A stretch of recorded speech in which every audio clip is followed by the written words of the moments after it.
Mesdames et messieurs, merci pour votre fidélité à la revue de presse sur CamNews 24 et IFM 103. Alors, quelles sont les nouvelles qui captivent notre attention ce jour?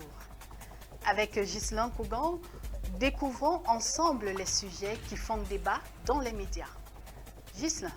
Merci infiniment. Démarrons par le tri-hebdomadaire Dikalo à la une, le RDPC à la conquête du Nord, le Lamido de Rebouba en mode patron. Sa Majesté Aboubakari Abdoulaye vient de mettre sur pied une stratégie pour assurer la victoire du parti au pouvoir à la prochaine élection présidentielle. Jean Côté, le SG du comité central du RDPC, attendu dans les prochains jours. Page 3 pour plus de détails. Toujours avec le tri-hebdomadaire Dikalo, Covid Gate, les premières sanctions attendues le 30 avril prochain, page 4. Législation de l'homosexualité, le MRC dénonce une manipulation politique à la page 8 du tri-hebdomadaire Dikalo. Toujours avec Dikalo, gestion de la Fédération camerounaise de football, les révélations terrifiantes de Justin Pagou, le président de Bamboutos de Bouddha, sont à lire à la page 11 de ce tri-hebdomadaire. Quittons Dikalo pour le quotidien Émergence à la une, fortune publique.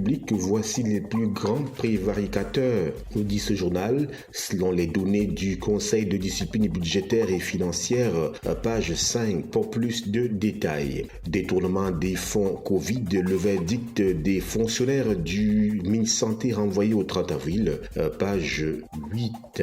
Paludisme, le nombre de décès en baisse au Cameroun, c'est ce que nous fait savoir le quotidien Émergence à la page 2 de cette édition. Toujours avec Émergence, système éducatif camerounais, Kandi Akiremouna est à lire à la page 4 de ce numéro. Cameroun Tribune à la une, fonction publique, plus de 2000 places disponibles. Une série de concours professionnels directs de formation et des tests de sélection dans plusieurs corps de métiers comme l'agriculture, l'élevage, la pêche maritime et la santé publique vient d'être lancée par le gouvernement. Des opportunités d'emploi à saisir pour les jeunes Camerounais, à lire aux pages 16 et 17 de Cameroun Tribune. Couverture santé universelle, près de 4 millions de personnes enrôlées, plus de 11 millions d'enfants consultés gratuitement, environ 407 000 d'entre eux âgés de 0 à 5 ans traités gracieusement du paludisme simple, plus d'1 million de femmes n'ayant déboursé que 6 000 francs CFA de frais de consultation prénatale jusqu'à l'accouchement.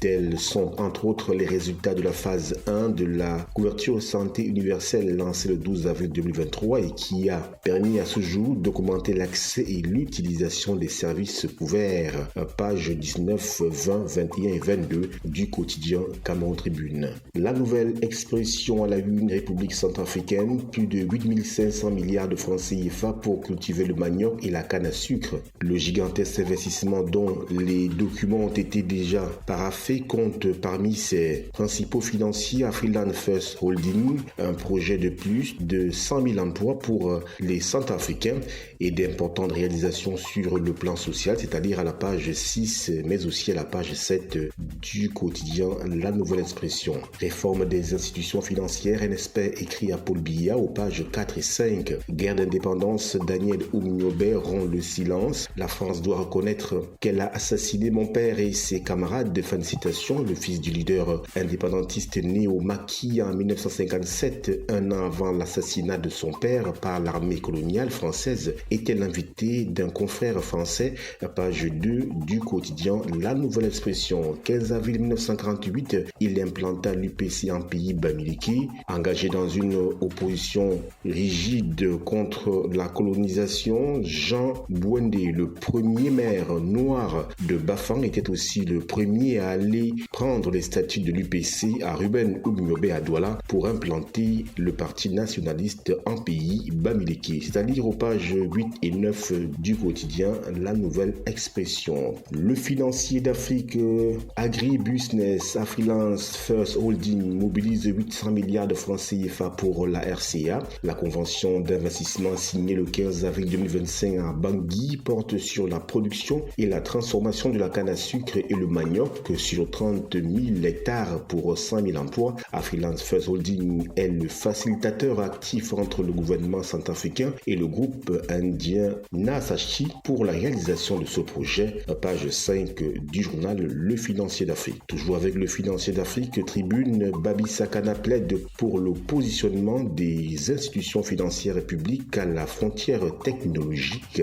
Coopération monétaire, le soutien de la France à la CEMAC face aux pressions américaines. Page 7 pour plus de précision. Réforme administrative, Oligui Nguema supprime le poste de Premier ministre au Gabon. Le pourquoi, le comment est à lire à la page 12 du journal Le Financier d'Afrique. Éco-santé à la une, région de l'Est Cameroun, un système de régulation des interventions sanitaires activé pour renforcer sa capacité à répondre aux urgences sanitaires et améliorer la santé des populations. La région de l'Est se dote d'un système de régulation des interventions sanitaires, page 6 et 7 du journal Éco-santé. Université de Tiank, la première cuvée des médecins et pharmaciens entre dans l'histoire, nous dit le journal Éco-santé. L'info à chaud, les recettes de l'ingénieur financier Babi Sakana Paul-Biya sont à lire à la page 6 de ce journal. Positionner les institutions financières publiques à la frontière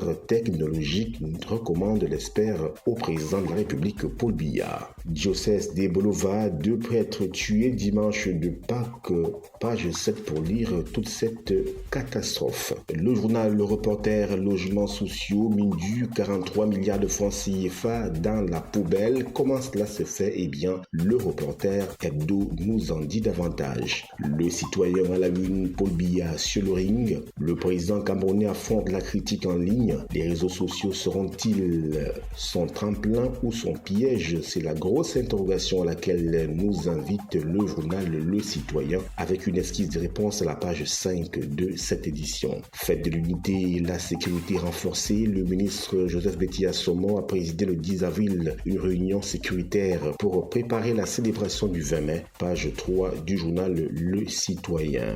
Bomba Ngoko en difficulté, les élus locaux exposent leurs préoccupations aux sénateurs, à page 9 pour plus de détails. Le journal L'Indépendant, mémoire d'outre-mer, longévité au pouvoir. Dans un entretien avec Jacques Chancel, journaliste et écrivain de Regretter Mémoire, réalisé au palais présidentiel de Yaoundé et diffusé le 2 février 1976 sur France Inter, le premier président de la République du Cameroun, Amadou Ahidjo, alors âgé de 50 ans et après avoir passé 18 ans à la tête de l'État, s'exprimait sur la longévité au pouvoir, page 3 du journal L'Indépendant. RDPC, le nerf de la guerre, page 4. L'œil du Sahel, Adamawa, le gouverneur encense l'UNDP et fustige le RDPC, page 7 du journal L'œil du Sahel. Toujours avec l'œil du Sahel, Douala, 1,7 milliard de francs CFA de drogue saisis par la douane, page 6.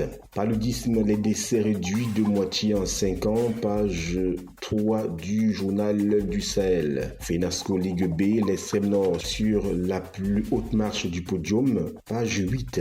Le quotidien Mutation, enseignant la grève de rentrée. Après constat de la non-satisfaction de leurs revendications, les syndicats maintiennent le mot d'ordre de débrayage pour ce début de 3e trimestre. Menace sur les évaluations de fin d'année scolaire et les examens officiels, page 7 du quotidien Mutation. Mais au centre, page 5, un rituel pour punir les criminels. Institutions financières, lettre de réforme à Paul-Biya, page 8 pour plus de détails. C'est tout pour la quintessence de l'actualité à travers la presse écrite. C'est à vous. Merci Ghislain pour ce résumé précis et concis sur les différentes articulations qui marquent l'actualité de ce jour. Nous vous encourageons, mesdames et messieurs, à approfondir ces sujets en consultant les journaux sur leur plateforme ou en kiosque. Merci pour votre aimable attention et restez en compagnie de nos programmes. Au revoir.